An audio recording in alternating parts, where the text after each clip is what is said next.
સુરત જિલ્લામાં ભારેથી અતિભારે વરસાદની આગાહીને લઈને કલેક્ટર દ્વારા નિવેદન આપવામાં આવ્યું છે। તેમણે કહ્યું કે વહીવટી તંત્ર દ્વારા તમામ તૈયારીઓ પૂર્ણ કરી દેવામાં આવી છે। લોકોને ખોટી અફવાઓ પર ધ્યાન ન આપવું।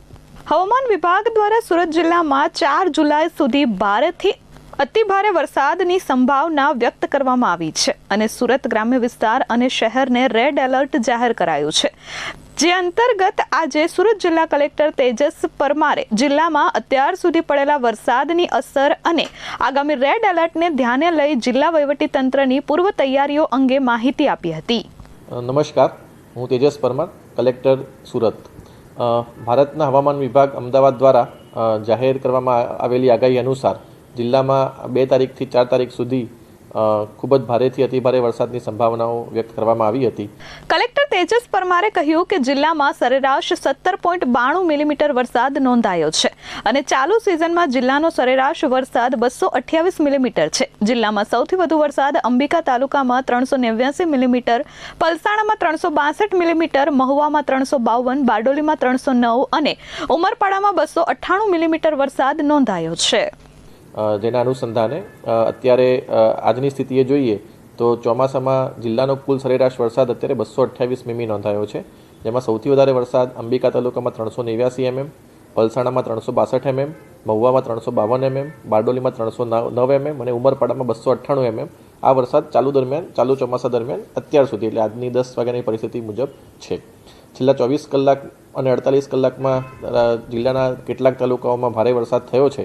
તેમણે વધુમાં કહ્યું કે સુરત જિલ્લાની તમામ નદીઓ, ડેમ, જળાશય હાલ ભયજનક સપાટીથી નીચે છે અને પૂર જેવી કોઈ પરિસ્થિતિ સર્જાઈ નથી, છતાં તમામ જળાશયો અને નદીના જળસ્તર પર સતત નજર રાખવામાં આવી રહી છે। તેમજ વરસાદના કારણે કેટલાક નીચાણવાળા વિસ્તારોમાં પાણી ભરાવાની પરિસ્થિતિ સર્જાઈ હતી, પરંતુ સંબંધિત વિભાગો દ્વારા સમયસર કામગીરી કરી મોટાભાગના સ્થળોએ પાણીનો નિકાલ કરાયો છે। અત્યારે આમ જોવા જઈએ તો કોઈ ભયજનક સપાટી ઉપર કોઈ પણ આપણી નદી કે ડેમ કે જળાશય નથી અને હાલમાં કોઈ પૂર જેવી પરિસ્થિતિ પણ અત્યારે જિલ્લામાં કોઈ જગ્યાએ નથી। તેમ છતાં પણ આપણે સતત જળાશયો અને નદીના જળસ્તર ઉપર સતત આપણે દેખરેખ રાખી રહ્યા છીએ। કેટલાક નીચાણવાળા વિસ્તારોમાં પાણી ભરાવાની ફરિયાદ સ્થિતિ સર્જાઈ હતી, જેના ઉપર પણ અત્યારે અલગ અલગ સંબંધિત વિભાગ દ્વારા તેના માટેની કામગીરી કરવામાં આવેલી છે। હજુ સુધી કોઈના સ્થળાંતરની જરૂર આપણને પડી નથી।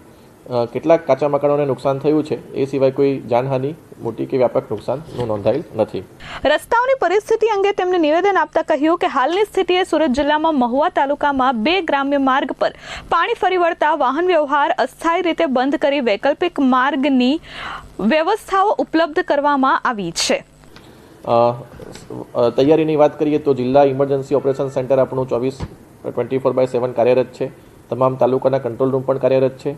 એ સિવાય સુરત મહાનગરપાલિકાનો ફાયર વિભાગ, કામરેજનું ERC સેન્ટર તેમજ તમામ નગરપાલિકાઓના ફાયર વિભાગ પણ બચાવ અને રાહતની કામગીરી માટે સંપૂર્ણ સુસજ્જ છે।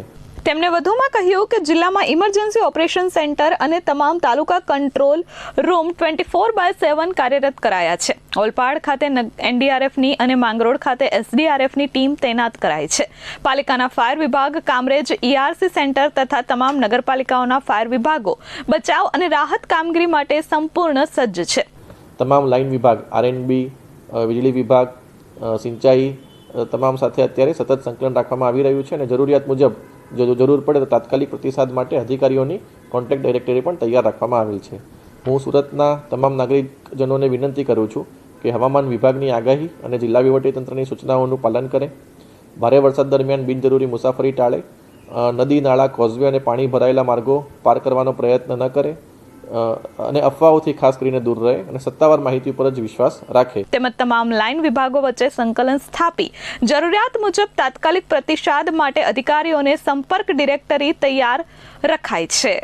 કોઈ પણ ઇમરજન્સી કે મુશ્કેલી હોય તો જિલ્લા કંટ્રોલ રૂમ અથવા સ્થાનિક તંત્રનો તાત્કાલિક સંપર્ક કરે। સુરત ડિસ્ટ્રિક્ટનો જે helpline number bureau report H24 news Surat.